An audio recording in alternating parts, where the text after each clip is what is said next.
Hey there, and welcome back to the Transformers the Game Low-Res vs. High-Res series. As you recall, in the last episode we examined the first half of the city from the Autobots' perspective, and now, after a year-long hiatus playing the 2.0 mod, we are now going to finish the second half from the Decepticon perspective. So, we're just gonna get straight into City of the Machines and pick up right where we left off. Let's get to it.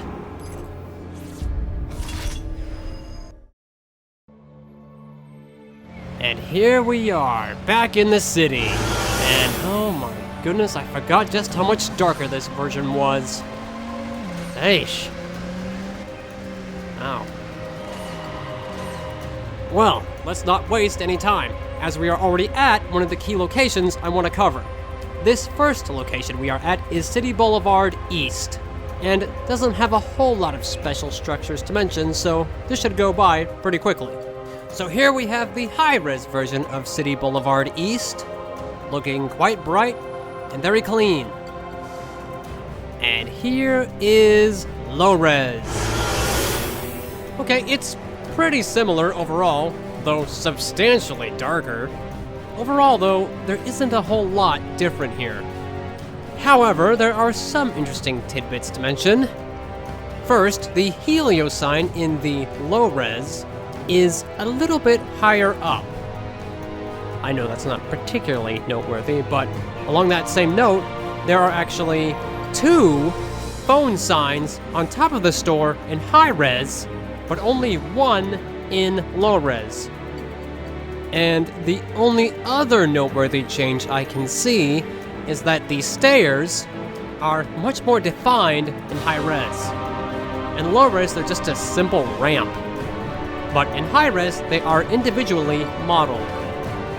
Otherwise, though, nothing too special. Let's move on ahead.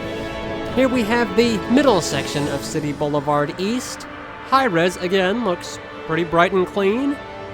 Low-res, again, doesn't look that different. But there are a couple distinctions to mention. First, and the most obvious one, is the billboard has been changed. In high-res, it is Lush Dog's Bar and Grill, and in low-res, it is Don't Call It a Phone. Well, besides that, the guitar model there is slightly modified. The basic design is still the same, just with a few slight color changes. The high-res one has a bit more tan in the design, whereas the low-res has a bit more black. Unless it's just the darkness of the map playing with it. I'm not really an expert on guitar parts, so I'm not even going to try and get the terminology right. Let's move on to our last section here. And finally, we have this edge section. Again, high-res is looking nice and bright. Low-res... Wow. Wow, that looks so dreary. Huh. Okay, well, the basic layout is the same. High-res has a bit more detailing with the edging between the grass and the path. Low-res just has a flat barrier which looks so dreary. The path textures are a bit different as well. Low-res has a much brighter, more cheerful looking path, whereas low-res just looks like a dreary, dark, dull path. There also seems to be a few missing light posts in low-res. That's curious.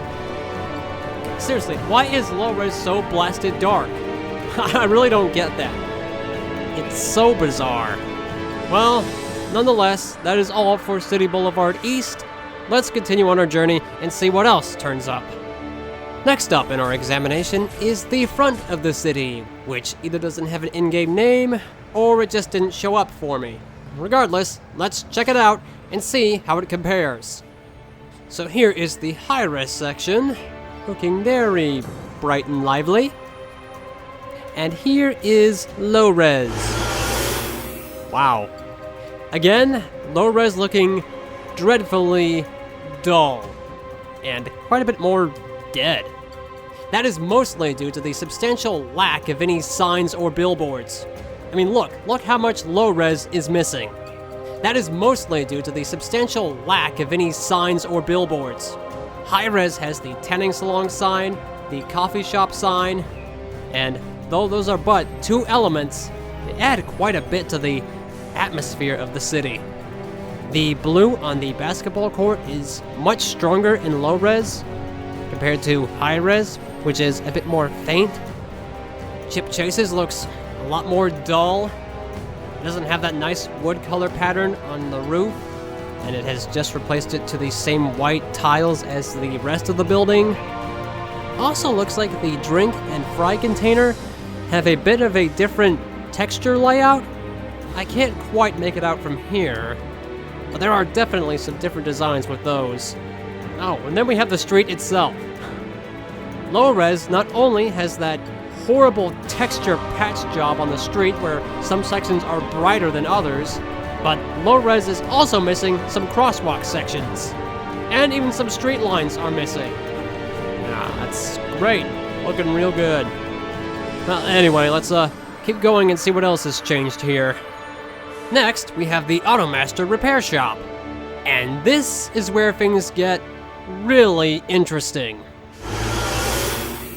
So, like I said, very interesting. So, one of the most obvious distinctions is that there is no JSG construction site sign in low-res. And there is no Automaster sign either.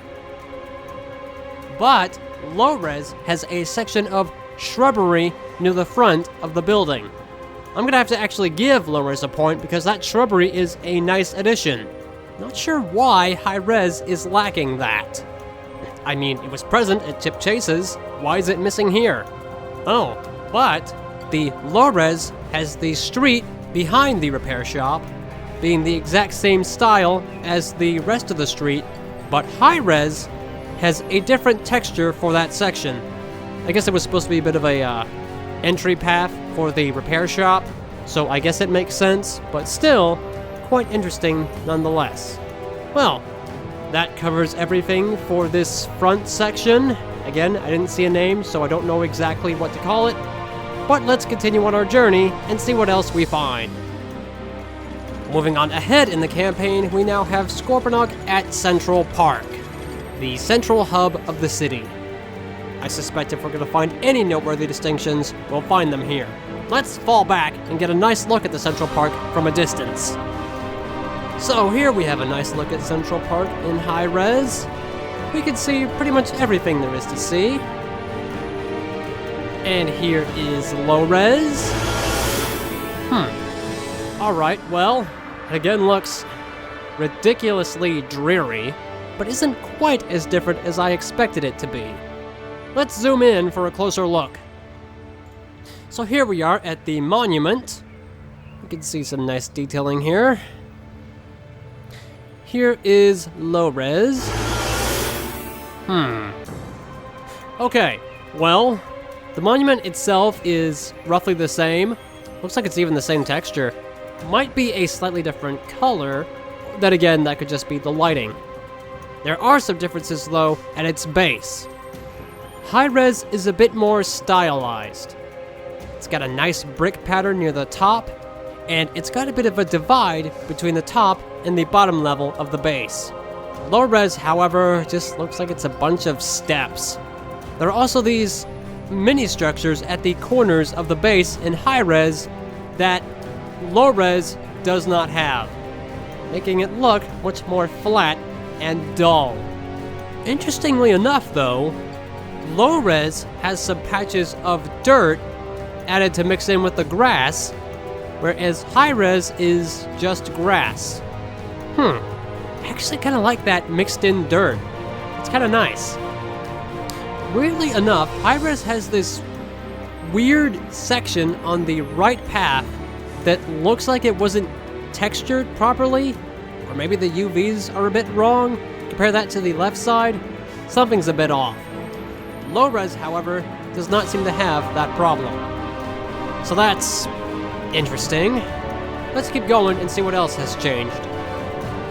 Next, we got the big old bird statue near the back. High res is looking nice, and no res is looking not quite as different as I expected. But there are still some distinctions to mention. So first, and most obviously, low-res's path is a completely flat ramp, whereas high-res has some nicely modeled stairs. The low-res walls also look a bit more ancient. That bottom level looks a lot more mossy compared to the high-res one. There's also a bit more definition with the high-res textures, naturally. Let's fall back behind the statue for another view. Again, you can see the walls around it are a lot more mossy compared to high-res, which is nice and tidy, or tidier. A bit more detailing with that nice middle section. Low-res just doesn't have that. Though the bird statues themselves look pretty much the same. High-res might be a bit of a stronger color, but other than that, I'm not seeing a whole lot different here. Well, we've covered every section of the map. Let's carry on with our expedition and see what we find with regards to characters. Continuing our progression through campaign, we have the mighty will fall with Power Dasher. So, let's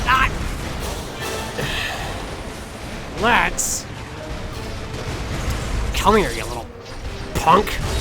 Let's grab hold of him and check him out.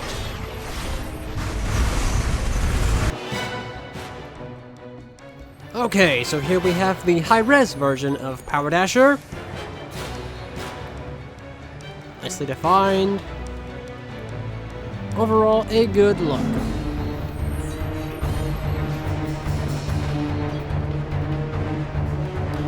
And here is low-res. Okay, he's a bit crude, but not the worst drone I've seen by any means. Well, most obvious change I could see is that he has no decals on his arms. That's a pretty substantial change. I wonder why they didn't carry that over. Oh, and his arms have that intersection as red as opposed to the turquoise. I can't remember if Payload had that distinction as well. It's been so long, so I don't remember. His faceplate looks a bit bigger compared to high-res. It kind of has his face tucked between his head armor, but the low-res kind of comes out of it, I think? Something like that. Some missing details on the back.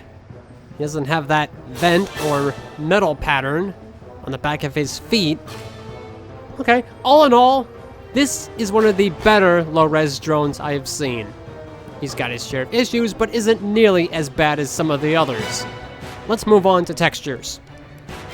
Here we have the low-res 128 by 128 texture, which could be a lot worse. It's actually pretty well defined. Certainly not the worst UV map I've seen, so I can't complain. Comparing that to the high-res, which is again separated into 3 parts: the upper body and arms, the legs, and inner parts. These are all fairly defined, so nothing really too bad here. That's all there is to say for robot mode. Let's dash over to vehicle mode.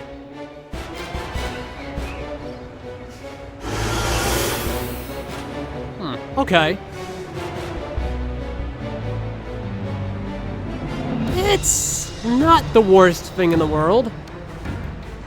General proportions seem about the same. He really only has, like, a couple significant issues.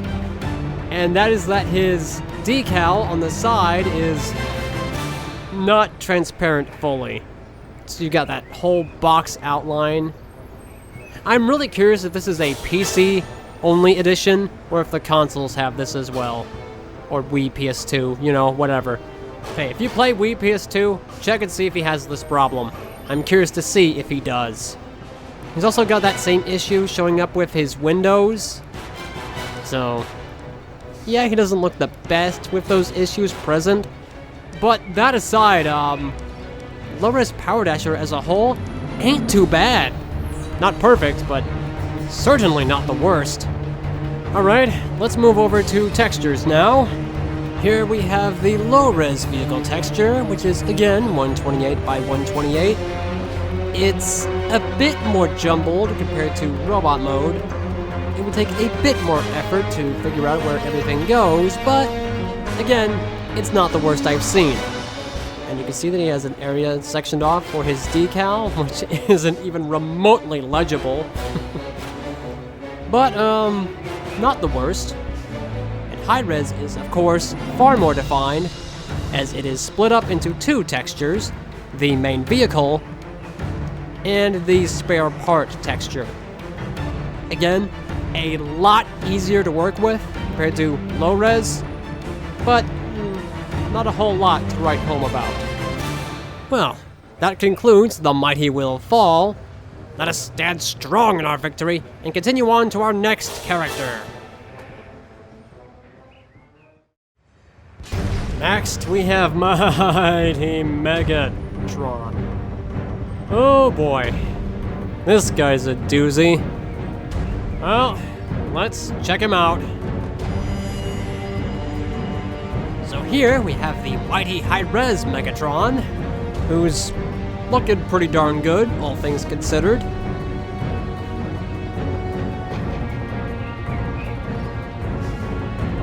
Then we got this abomination. Oh my. Low-res is a much more crude take on Megatron, obviously. And while the general proportions seem the same, there are a few slight distinctions I can spot. First change I notice is that the high-res's shoulders are more at an angle. You can see that low-res is kind of flatter, just heads out to the side, as high-res are a bit higher up. I'm gonna assume that high-res is right, since I don't have a CGI render on me at the moment. Arms are a bit wimpier, but the general structure is the same. The upper thigh armor looks a bit different. Can't really explain how, though. Well, that's the main body. Let's take a closer look at the head. Okay, well, this isn't even a contest. That low-res barely even has a face. High-res has individual modeled teeth, an actual facial structure, way more detailed armor in the head. That's not even a contest. It seems like the general proportions are there, but it is way less detailed. Yeah, it's hard to get a solid comparison with this just because of how different they are. Well, let's move over to textures now. So here we have low res, which is 256 by 256, and it's a whole lot of gibberish. Guy, I would not want to skin that. The only reference points you have are those panel lines, and that would not be fun. Comparing that to the high res, which is again split up into three, you have the upper body, which is, yes, much more defined, but at the same time, all his parts look the same. So, it's better, but still tricky. Then you got the lower body, which isn't much better. It's a bunch of small silver shiny parts. And then you have the interior, and that really does it. I'd almost choose low res over this because of how much there is. Oh my gosh. I don't even know where to begin with this. Now I take it back. Low res is a picnic compared to all these, or at least this one. Either way, if you're skinning Megatron, you're in for a rough time. Well, that's all I can say for robot mode. Let's move on over to jet mode. Here we have the sweet high-res jet mode. Nice and sharp. Here is low-res. Okay, that's not as bad as it could have been. I'd say this is one of the better low-res models out there. Okay, well, one thing, the arm section is quite a bit longer in high-res. Low-res looks a lot more condensed, and and it actually looks more like his robot arms. It's mainly that main body section at the back that's really got the most differences, and I can't really describe them. Either way, low res ain't too bad. Well, that aside, let's talk textures. So interestingly enough, the jet mode textures for low res Megatron are somewhat similar to his robot ones. Aside from a few sections that have been modified, they seem to be the same texture, at least in some parts. As you can see, that interior section is exactly the same. Still incredibly hard to read, but honestly, I kind of wish more characters did something like this, because you would think if you're transforming, you would keep a lot of the vehicle parts in robot mode. I think texture-wise that just makes sense, but I don't really know of any characters that actually do that in high res. Well, comparing that to high res, which is split up into two textures, which is the, I'm gonna guess, wings and nose, and the back. Now that's certainly more defined, but that's a lot of little parts to run through.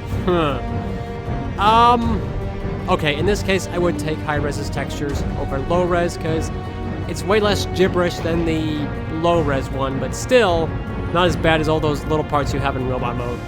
Ugh. Well, I think that's all to cover for Mighty Megatron.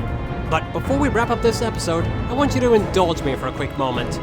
I'm actually going to jump ahead to the Day of the Machines to cover one last character.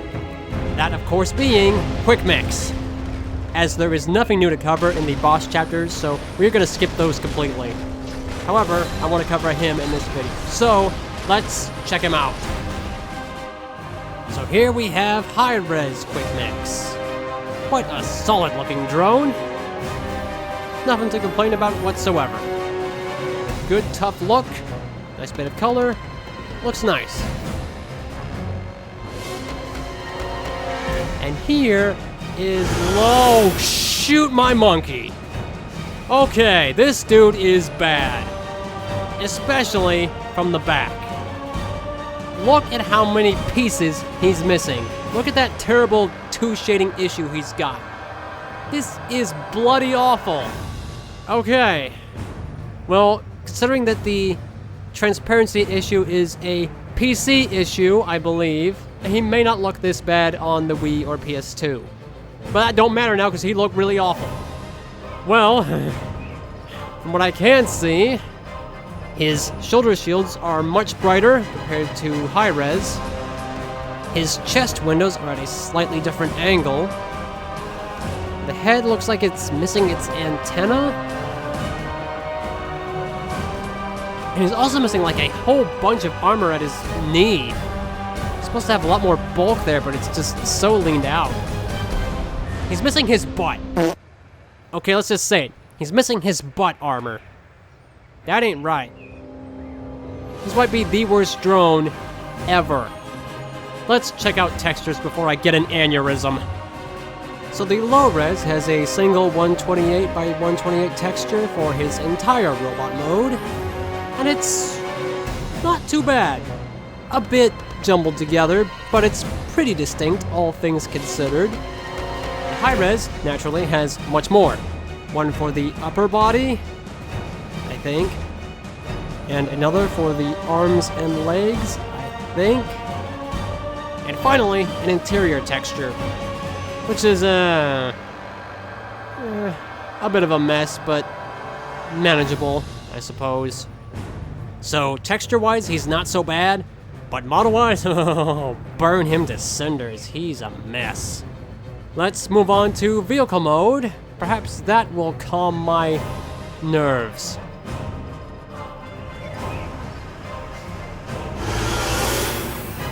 Okay, now this is much better. This isn't nearly as bad as robot mode. It looks like overall they're pretty identical from what I can see. Still a bit of a two-sided transparency problem, but not nearly the degree we saw in robot mode. Most of him seems to be pretty on point. Hi-Res is a bit more rustic in his texture. Definitely a lot less depth on the mixing drum and the rear fenders. But surprisingly enough, quite similar. Oh, but low-res is missing the, canister, I guess, on the rear fenders. God, how'd I almost miss that? Where's my brain going? Oh yeah, one more thing. The high-res cement truck has a bit of a material bug. You see those lights at the rear of the truck? And you see how out of place they look? Compare that to low-res. You can see that those are red. And they are indeed supposed to be red in high-res. However, there's a bit of a mix-up here. You see, this section is actually using the same material as the rest of the lights, which are on a different texture. So for that reason, we're getting the wrong texture on these lights. Now this is an issue that I totally understand why it happened. They just forgot to make a separate material for that one set of lights. Probably a little complicated to explain, but I know what's going on. I'd like to see if there's a way to fix it. Still something I want to look into.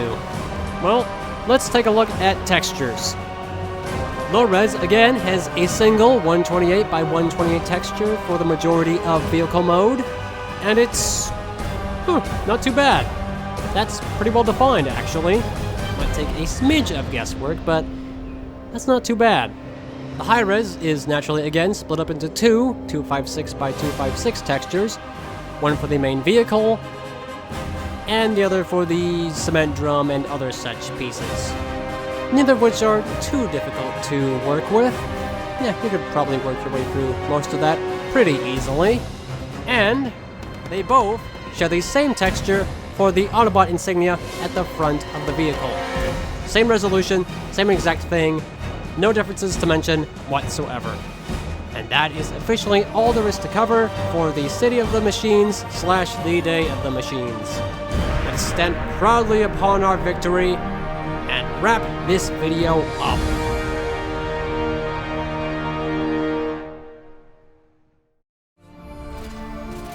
Alright, and there you have the City of the Machines. And since there was nothing of note to cover in the Day of the Machines, we're going to be skipping that level and heading straight on to Cybertron, which we will cover for both the Autobots and the Decepticons, since there are no significant characters to mention in either level. So we'll just do both Cybertrons in one video, because I can't imagine there's a whole lot there to mention anyway. So we'll hit those, and then we'll cover the unlockable characters in another episode. So that's G1 Optimus, G1 Megatron, Robovision, G1 Jazz, G1 Starscream, you get all that. And we'll probably throw Ratchet in there too, just to get a clean sweep. And that'll be a lot of work, but it should be interesting. And once that's done, we're done with this series. So yeah, we're only bringing this series back for like 3 episodes. But yeah, that'll do it for now. I will see you back next time, where we return to Cybertron. So, I will see you there. Till then, Quick Mix is a quick mess.